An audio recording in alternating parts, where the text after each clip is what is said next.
Oi pessoal, nesse vídeo aqui a gente vai continuar com a série de vídeos da parte de cálculo 2. A gente vai falar hoje sobre limites, tá? Bom, a gente vai começar aqui de uma maneira intuitiva, tá? Vou pegar um exemplo e desse exemplo a gente vai partir para algumas conclusões, tá? A ideia é o seguinte, vamos iniciar aqui. A gente tem aqui no caso uma função que tem duas variáveis, né?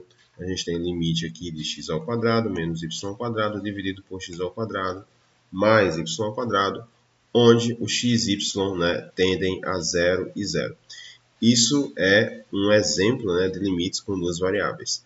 Segue o mesmo esquema, né, que a gente viu isso em cálculo 1, né, o mesmo esquema de limites com uma variável apenas. Agora a gente tem mais de uma, tá? Mas o procedimento de resolução é o mesmo, tá? A gente vê aqui então que x e o y estão indo para zero. Isso não quer dizer que tem que ser obrigatório os valores aqui serem iguais, tá? Então, o x pode ir para um lado e o y pode ir para outro lado, tá? Isso não tem problema nenhum.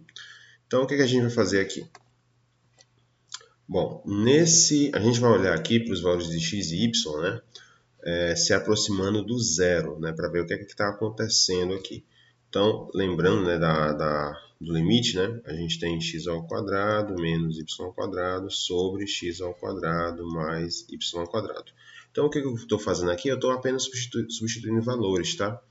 Então, quando o x for 1 e o y for 1, o resultado disso aqui vai dar zero, né? É muito simples de ver, né? Vai ficar 1 ao quadrado menos 1 ao quadrado dá zero. Aqui embaixo 1 ao quadrado mais 1 ao quadrado dá 2. Então vai ficar 0 dividido por 2, isso dá zero, né? 0 dividido por 2 é compreensível. O que não é compreensível seria 2 dividido por 0. Isso aqui não existe. Mas como deu 0 por 2, então está tudo ok. Aí eu peguei um valor ainda mais próximo do zero, né? Então foi 0,5, né? X e y, fiz a mesma ideia e obtive zero. 0,2 também, 0,2 aqui no y, obtive como resultado zero. Então, a gente pode considerar, né, que a função, ao se aproximar de zero, né, no caso a gente pode dizer então que esse limite, né, é zero. Calma aí. Vou mostrar aqui agora essa outra tabelinha aqui, tá?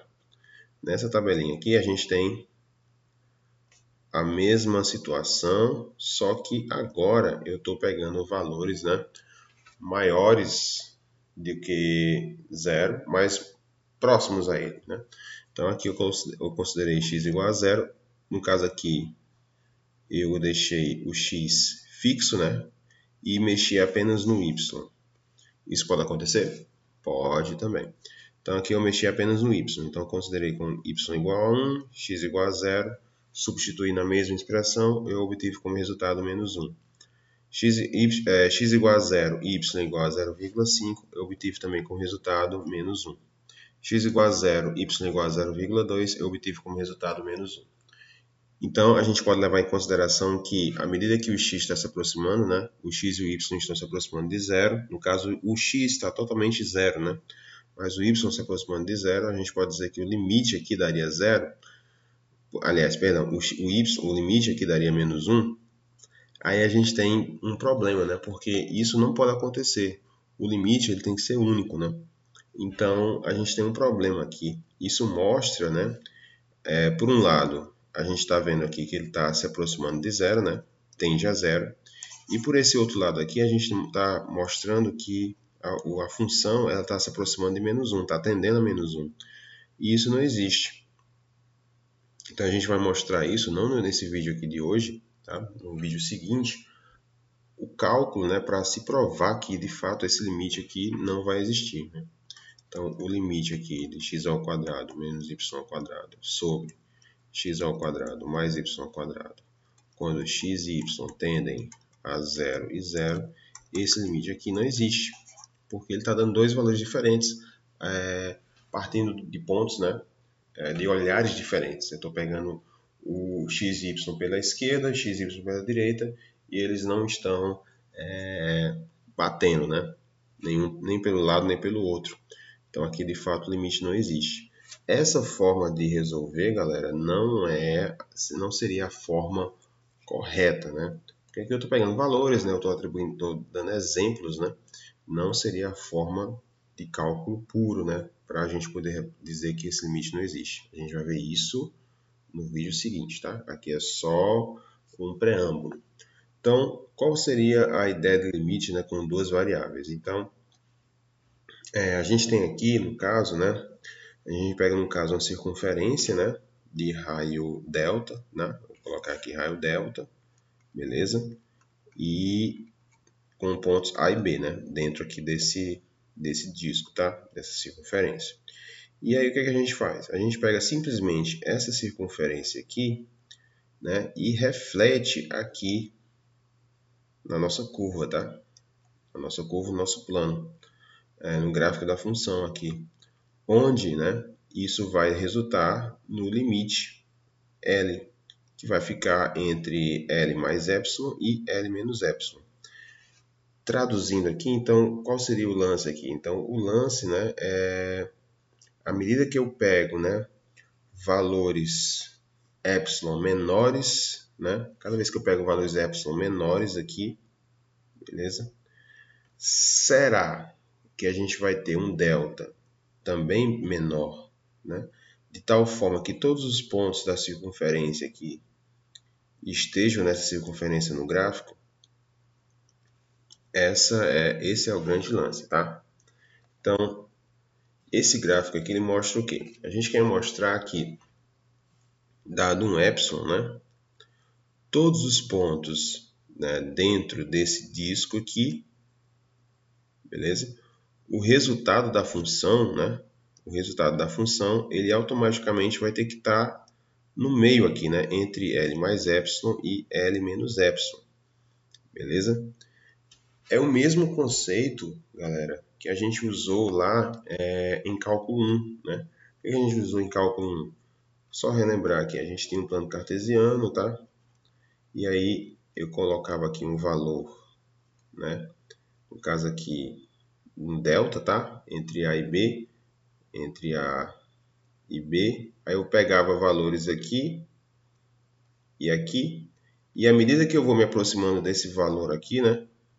Desse centro, eu vou chegar como resultado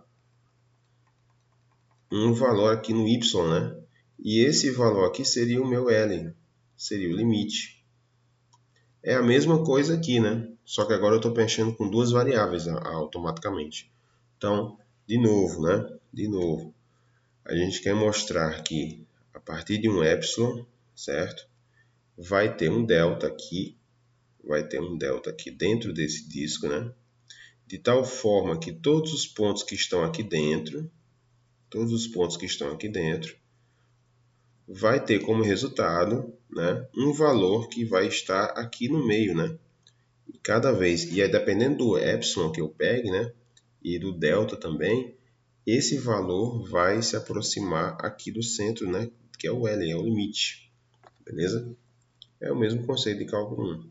Então, só para a gente ver aqui, né, o gráfico daquela função, né, aquela função inicial, seria visto dessa forma aqui, tá? Aqui eu coloquei no GeoGebra 3D. É um gráfico meio difícil de você ver, tá? É meio difícil de você interpretar aqui, porque vamos imaginar aqui que a gente tem um tecido, né? E aí a gente pega um tecido, a gente faz um rasgo, mesmo no meio aqui do tecido, né? Então aqui vai ter um rasgo aqui. Aqui vai ter um rasgo aqui. E aí eu pego essas duas pontas do rasgo, né? E coloco, né? Coloco ele para cima e o que sobra fica embaixo. É um gráfico realmente difícil de você ver, né, de forma clara, mas era essa a ideia que eu queria mostrar nesse daqui. Isso mostra que de fato não tem como, né, o limite existir, porque ele ultrapassa os valores aí do L, né? Então, dependendo de onde você vê, ele pode dar um valor, né? No caso a gente viu lá 0, né? E de um lado, e do outro lado a gente tinha visto menos 1. E isso ocorre de fato por causa dessa fissura que existe aqui no meio, né? Desse rasgo aqui, que dificulta o entendimento, a forma de encontrar o limite, né? e a gente vai mostrar no vídeo seguinte, né, como de fato a gente consegue provar via cálculo mesmo, né, sem ser por tentativas, tá? Como é que esse limite ele não existe. Então, era essa a ideia desse vídeo aqui, tá, pessoal? Dúvidas, entre em contato. Obrigado e até a próxima.